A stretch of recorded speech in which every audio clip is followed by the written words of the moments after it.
I've got one last comparison for the Harry Potter 20th anniversary sets, and that is with the brand new Hogwarts Polyjuice Potion Mistake, kind of based off a similar set from 2002, simply titled Slytherin.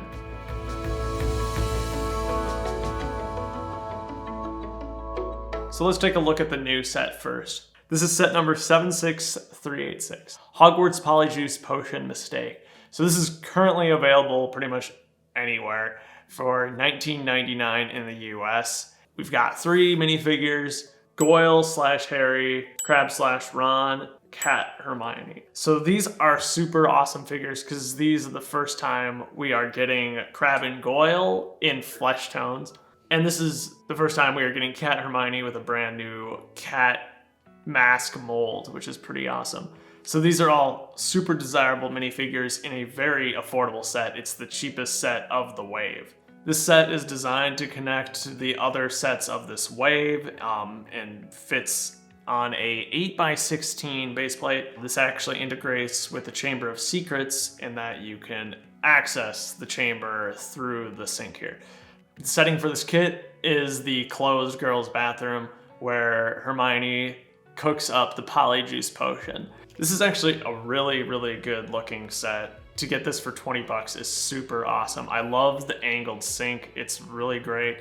We've got the stickered mirror pieces, which are pretty effective. In terms of features, this actually opens up and you can fit a minifigure down there. This would go above the section of the Chamber of Secrets set with a slide, so you'd actually slide figures into the chamber. To the side, we have a toilet stall, and apparently we're getting this door in dark brown for the first time in this set. On the back, there's some minor detailing, nothing crazy, but definitely a plus for this set.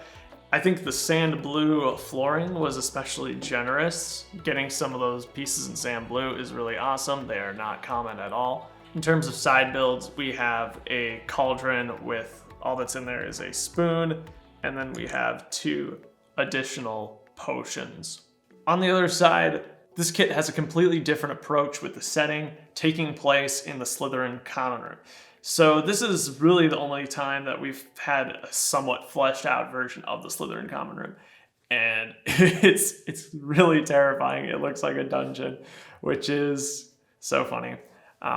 Poor Slytherin gets such a bad rap. Slytherin has a grand total of 90 pieces compared to Hogwarts Polyjuice Potion Mistakes 217. So we have 217 pieces in the new kit, 90 in the old one. This retailed for $10 back in 2002. It's about $15 today adjusted for inflation. Not bad at all. It's still a sizable kit. You still get 3 very desirable figures. We got, again, Goyle/Harry, Crabbe/Ron, and this time we have Draco instead of Hermione, because this is more about the scene that takes place within the Slytherin common room, the conversation that's had. Crabbe and Goyle are exclusive to the set, which is pretty awesome, and the only time they appeared with the yellow flesh tones. For the model itself, I love this one. Like all the good 2001, 2002 Harry Potter sets, there are some really awesome prints, 2 of which are exclusive to this set. First of all, the Slytherin shield is fantastic. I love this piece so much. And then there's this huge 1x6x5 wall panel with an exclusive print on it as well. Off to the side, we have this 2x2 scroll spell piece, which isn't terribly common. Some other rare parts include 2 snakes, black owl, and we also got these 2x2 trans green radar dishes. And much like the other set side build, we have 2 potions, a cauldron, and it's got a little table this time around, so we can still cook up some polyjuice. Not much going on in terms of features, but this Slytherin common room door does open and close. And just like the 2001 sets that we looked at in a few other videos, this does still have the old gray colors for the build itself. It won't be until 2004 that LEGO switches over to the light blay that we're all used to today. So the footprint of this set is slightly smaller. We're looking at 6x14, plus a little bit extra for the door. The back of this model is not nearly as attractive as the back of the newer one, which is fine. This is what most of the early Harry Potter sets kind of look like. It's a lot of big pieces used quite effectively. It's pretty incredible that for a 90-piece set compared to a 217-piece set, double plus the amount of pieces, they're pretty comparable in size. Again, it's just a different era of Lego building. There's something very charming about this, and it's a very satisfying build to put together. To see something this big come out of 90 pieces, it's impressive. But we probably didn't come here for the structures. The highlights of these sets are the minifigures. Crabbe and Goyle / Ron and Harry, again, feature one of the earliest instances of double-sided heads. On the one side, we have Goyle and Crabbe faces, but on the other, we have the same typical prints we'd see for Harry and Ron in all the other 2001-2002 sets. Perhaps the most unfortunate part about these figures is that you can actually see the mouths below the hair pieces here, which isn't a fantastic look. It's not a deal breaker by any means, but Lego is still figuring out this double-sided head thing in 2002. We get some extra goblets and chalices, and all these figures come with a standard 4-stud long brown bar for a wand. Considerable improvements have been made upon these figures for the new 2021 set. First off, we get extra hair pieces for all these figures, which is perfect. That here is a total win. All three figures have identical Slytherin robes on and short legs compared to these three figures, which all have standard minifigure legs. I love the face printing on all of these figures. They capture the likeness of the characters perfectly. I believe only Hermione's is a repeat that we've seen in some other sets, but she gets a truly fantastic Cat Hermione mask hat mold.